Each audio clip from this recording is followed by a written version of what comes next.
Hello student, Vinod GS research centre में आपका स्वागत है।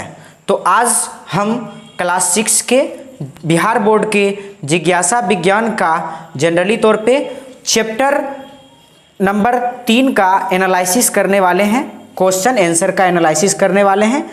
तो आई होप कि आप अपनी तैयारी को बड़ी मस्त तरीके से कर रहे होंगे।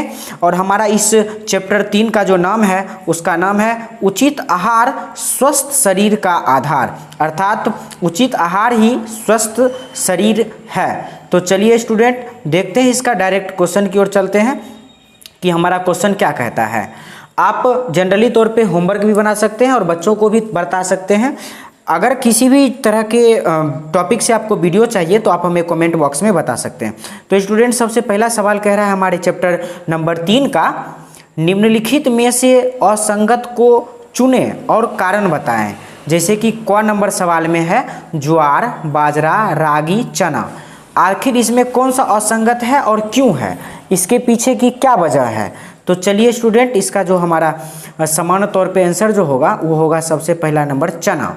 चना क्योंकि दाल है और बाकी सभी क्या है तो अनाज हैं, तो हमारा आंसर इसका हो जाएगा चना। चना क्या है तो चना दाल है और बाकी सब क्या है तो अनाज है। ख नंबर में हमारा जो आंसर होगा वो होगा चावल, क्योंकि चावल इसमें अनाज है, बाकी मूंग, राजमा और सोयाबीन क्या है तो ये हमारे हैं दाल हैं। तो इसका आंसर देखते हैं क्या है। तो आंसर यहाँ पे बहुत ही मस्त लिखा गया है, असंगत। आप इस तरह से ही आंसर लिखेंगे, असंगत चना है क्योंकि ज्वार, बाजरा, रागी मोटे अनाज हैं, जबकि चना एक प्रकार का क्या है दाल है। और वहीं पे दूसरा जो ख नंबर हमारा था उसमें असंगत चावल हो जाएंगे और चना, मूंग, सोयाबीन दाल जो है दाल है, और जबकि चावल क्या है एक प्रकार का अनाज है। वहीं पे अगर हम दूसरा सवाल स्टूडेंट देखें तो हमारा दूसरा सवाल कहता है कि भारत में पारंपरिक और आधुनिक पाक पद्धति की तुलना कीजिए। यानी कि पुराने ज़माने से किस तरह से जनरली तौर पे खाना बनाया जाता था और आजकल किस तरह से खाना बनाया जाता है। तो आपको पता है पुराने ज़माने में सामान्य तौर पे जो खाना बनाए जाते थे वो लकड़ी पे बनाए जाते थे और आज क्या आ गया है तो गैस चूल्हा आ गया है। चलिए देखते हैं इसका आंसर क्या है। प्रारंभिक प्रथाएं और आधुनिक प्रथाएं। प्रारंभिक में मिट्टी के चूल्हा पर भोजन बनते थे, ईंधन के रूप में लकड़ी, कोयला का उपयोग होता था। पहले भोजन लंबे समय तक रखा नहीं जा सकता था। वहीं पे अगर हम आज की बात करें तो आज गैस चूल्हा पर खाना बनता है। वहीं पे अगर देखा जाए तो आज ईंधन के लिए गैस, बिजली, सौर ऊर्जा का उपयोग होता है। और नई तकनीकी के माध्यम से जैसे कि फ्रीज में हम क्या कर सकते हैं, लंबे समय तक भोजन रख सकते हैं। सवाल नंबर 3 क्या कहता है, शिक्षक का कहना है अच्छा आहार औषधि के रूप में कार्य कर सकता है। इस कथन को लेकर उत्सुक है वह अपने शिक्षक से कुछ प्रश्न पूछना चाहता है। तो कम से कम 2 प्रश्न आप बताइए कि क्या पूछ सकते हैं। तो तीसरा सवाल का जो जवाब होने वाला है स्टूडेंट वो हमारा होगा क्या होगा, तो रवि कह सकता है अच्छे आहार से किस बीमारी का इलाज कर सकते हैं, ये सवाल पूछ सकता है। या अच्छे आहार खाने के बाद क्या दवाई खाने की ज़रूरत नहीं पड़ेगा, ये सवाल पूछ सकते हैं। वहीं पे हमारा सवाल नंबर 4 क्या कहता है, तो सभी स्वादिष्ट खाद्य पदार्थ आवश्यक रूप से स्वास्थ्यप्रद है या नहीं हो, स्वास्थ्यप्रद नहीं होते हैं, और सभी पौष्टिक पदार्थ सदैव आनंददायक नहीं होते हैं, इसको समझाइए। तो चलिए समझाते हैं। तो जैसे कि पिज्ज़ा हो गया, बर्गर हो गया, चिप्स हो गया, लिट्टी हो गया, जो कि खाने में बड़ा मज़ेदार होता है लेकिन ये स्वास्थ्य के लिए लाभप्रद नहीं है। अनाज, दाल, चावल, हरी सब्जियां खाने में भले ही मज़ेदार ना हो लेकिन ये हमारे लिए पौष्टिक हैं। स्टूडेंट अगला सवाल नंबर 5, मैदू सब्जियां नहीं खाता लेकिन बिस्कुट, नूडल्स और डबल रोटी का मज़ा लेता है। उसे अक्सर पेट में दर्द और कब्ज की शिकायत रहती है। इन समस्याओं से छुटकारा पाने के लिए उसे अपने आहार में क्या बदलाव करना चाहिए, तो सुनिए स्टूडेंट, इसका आंसर क्या होगा। मैदू को बिस्कुट, नूडल्स, ब्रेड के जगह पर साग, सब्जी, अनाज, दाल का सेवन करना चाहिए, जिससे उसके पेट में दर्द और कब्ज की समस्या दूर हो जाए। सवाल नंबर 6 क्या कहता है। रेशमा को कम रोशनी देखने में कठिनाइयाँ हो रही है। डॉक्टर ने उसकी दृष्टि का परीक्षण किया और एक प्रकार का विटामिन खाने का सलाह दिया। उसे अपने आहार में कौन कौन सा पदार्थ शामिल करना चाहिए। तो चलिए, सवाल नंबर क है कि वह किस अभावजन रोग से पीड़ित है। तो आंसर होगा स्टूडेंट, सबसे पहले तो उसके आहार में विटामिन ए वाला जनरली तौर पे चाहिए। अब उसका कौन सा बीमारी है, तो उस विटामिन ए की कमी वाला बीमारी है, जिसको रतौंधी कहते हैं। उसके आहार में किस घटक की कमी हो सकती है, तो विटामिन ए की कमी हो सकती है। कुछ खाद्य पदार्थ का उदाहरण दीजिए जिसमें विटामिन ए ज़्यादा हो। तो चलिए 6 नंबर का हम आंसर आपको बताते हैं कि क्या होगा। 6 का क का आंसर होगा कि वह रतौंधी से पीड़ित है। ख का होगा आंसर, उसके आहार में विटामिन ए की कमी है। और स्टूडेंट, हम अगर ग की बात करें, उसे गाजर, पपीता, दूध और हरी साग सब्जी खाने का सलाह देना चाहिए। अगला सवाल नंबर 7 है स्टूडेंट हमारा, आपको निम्नलिखित पदार्थ उपलब्ध कराए जाते हैं। क नंबर में डिब्बा फलों का रस, ताज़े फलों का रस, ताज़े फल। पोषक के दृष्टि से आप किसे लेना पसंद करेंगे। तो बाबू रे, हम तो ताज़ा ताज़ा फल खाएंगे, क्योंकि ताज़ा ताज़ा फल खाएंगे तो उसमें सभी प्रकार का प्राकृतिक रूप से जो है पोषक तत्व है, इसलिए हम उसे खाना पसंद करेंगे। सवाल नंबर हमारा 8 क्या कहता है, गौर करिएगा। सवाल नंबर 8 कहता है कि गौरव को पैर का हड्डी टूट गया।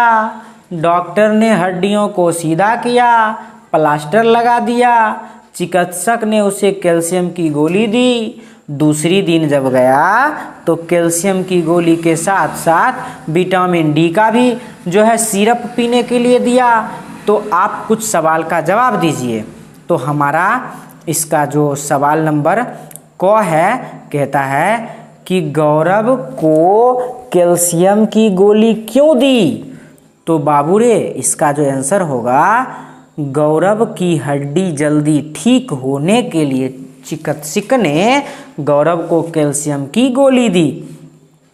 सवाल नंबर ख कहता है कि दूसरी बार देखने पर चिकित्सक ने उसे कैल्शियम की गोली के साथ विटामिन डी का सिरप क्यों दिया। तो इसका आंसर होगा बाबू, क्या होगा कि शरीर में विटामिन डी कैल्शियम के अवशोषण में मदद करता है, इसलिए विटामिन डी दिया। सवाल नंबर ग कहता है चिकित्सक द्वारा दी जाने वाली दवाइयों का चयन के बारे में आपके मन में क्या सवाल उठता है। तो हमारे मन में सवाल उठता है कि चिकित्सक से यह पूछ सकते हैं क्या कि खाना किस प्रकार का खाएं कि हड्डी तनी जल्दी ठीक हो जाए, किस प्रकार का भोजन ले जिसमें विटामिन डी ज़्यादा हो। आप बच्चे से ऐसे ऐसे प्रश्न लिखने के लिए कह सकते हैं, ठीक है। सवाल नंबर 9 कहता है, क्या कहता है सवाल नंबर 9 कि चीनी कार्बोहाइड्रेट का उदाहरण है। चीनी का परीक्षण जब आयोडीन विलयन से किया जाता है, लेकिन इसका नीला काला रंग नहीं होता है, इसका कारण क्या है। तो देखो बाबू, सामान्य तौर पे आयोडीन जो है स्टार्च को नीला काला कर देता है। तो हो सकता है कि चीनी में स्टार्च नहीं हो, इसलिए आयोडीन का घोल डालने से नीला नहीं हुआ। चलिए आंसर समझते हैं। आयोडीन विलयन स्टार्च का रंग बदल देता है, लेकिन चीनी साधारण कार्बोहाइड्रेट है, इसलिए नीला काला नहीं हुआ। सवाल नंबर 10 पढ़ते हैं, क्या कहता है। आप आराम से वीडियो में बने रहें और मज़ा लें। किसी भी टॉपिक पे वीडियो चाहिए तो आप हमें बता सकते हैं कमेंट बॉक्स में। किसी भी तरह का वीडियो आपको बनवाना हो, आसान भाषाओं में एकदम रापची के स्टाइल में आपको दिया जाएगा, ठीक है। सवाल नंबर 10 कहता है, आप रमन के इस कथन के बारे में क्या सोचते हैं कि सभी स्टार्च कार्बोहाइड्रेट है लेकिन सभी कार्बोहाइड्रेट मंड नहीं है। अपने उत्तर की जांच करने के लिए किसी क्रियाकलाप के योजना का वर्णन करें। तो चलिए देखते हैं 10 का आंसर। रमन का कथन सही है, इसकी पुष्टि के लिए हम जांच करेंगे। आयोडीन से स्टार्च वाला पदार्थ जैसे आलू ब्रेड नीला काला हो जाता है, अर्थात हम आलू या ब्रेड पे जब आयोडीन का विलयन डालते हैं तो नीला काला हो जाता है। लेकिन कार्बोहाइड्रेट वाला पदार्थ जैसे चीनी फल पर डालते हैं तो रंग नहीं बदलता है। अतः हम कह सकते हैं कि सभी कार्बोहाइड्रेट स्टार्च नहीं होते लेकिन सभी स्टार्च कार्बोहाइड्रेट होते हैं। सवाल नंबर नेक्स्ट की ओर चलते हैं और ये हमारा है सवाल नंबर 11। कहता है, प्रयोगशाला में आयोडीन का प्रयोग करते समय आयोडीन की कुछ बूंदें मिट्टी के मोजे पर तथा उसके शिक्षिका की साड़ी पर गिरी। साड़ी पर आयोडीन की बूंद नीली काली हो गई जबकि मोजे पर आयोडीन का रंग नहीं बदला। आप सीधा आंसर लिख दीजिए ना कि आयोडीन स्टार्च को नीला काला कर देता है। तो जो मैडम जी हैं उनका साड़ी स्टार्च युक्त होगा और उसका जो मोजा है वो मोजा जो है वो स्टार्च युक्त नहीं होगा, अर्थात कपास का बना होगा मोजा, इसलिए वो नीला काला नहीं हुआ। चलिए आंसर दिखाते हैं आपको 11 नंबर का। शिक्षिका की साड़ी स्टार्च युक्त है जिससे नीला काला हो गया आयोडीन गिरने के वजह से। मिस्टिक मोजा में स्टार्च युक्त नहीं है अतः ये नीला काला नहीं हुआ। सवाल नंबर 12 क्या कहता है, क्रदन को एक स्वास्थ्यप्रद आहार क्यों माना जाता है। ये जो है ना कद्दन एक प्रकार का जो है ना ये पदार्थ है, केवल कद्दन खाने से शरीर में सभी पोषक तत्व तो पूरा हो सकता है। तो सबसे पहला नंबर ये समझ लीजिए जो कद्दन है ना वही में सभी प्रकार का पोषक तत्व तो पाया जाता है, इसलिए हमारे स्वास्थ्य के लिए लाभदायक है, ठीक है। लेकिन आप सिर्फ कद्दन खा करके जो चाहिएगा कि सभी पोषक तत्व तो पूरा कर ले तो ये संभव नहीं है, आपको संतुलित आहार लेना होगा।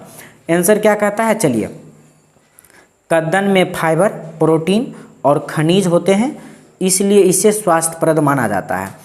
केवल कद्दन खाने से शरीर की पोषण संबंधी सभी आवश्यकता पूरी नहीं हो सकती है, हमें संतुलित आहार लेना होगा। सवाल नंबर 13 देखते हैं क्या है। कहता है, आपको विलयन का एक नमूना दिया गया है, आप इसके आयोडीन विलयन होने की संभावना की जांच किस प्रकार करेंगे। बड़ी मस्त जांच करेंगे, कैसे करेंगे सुनिए। आयोडीन के विलयन होने की संभावना के लिए हम स्टार्च को परीक्षण करेंगे। इसके लिए बाजार से स्टार्च पेपर संकेतक खरीद करके ले आएंगे। स्टार्च संकेतक पेपर पर विलयन का कुछ बूंद डालें, यदि नीला काला हुआ तो आयोडीन का विलयन है, यदि नीला काला नहीं हुआ तो आयोडीन का विलयन नहीं है। तो thanks for watching this video. किसी भी टॉपिक पर वीडियो चाहते हैं तो कमेंट करें। आपको बहुत बहुत धन्यवाद। आपका दिन शुभ हो।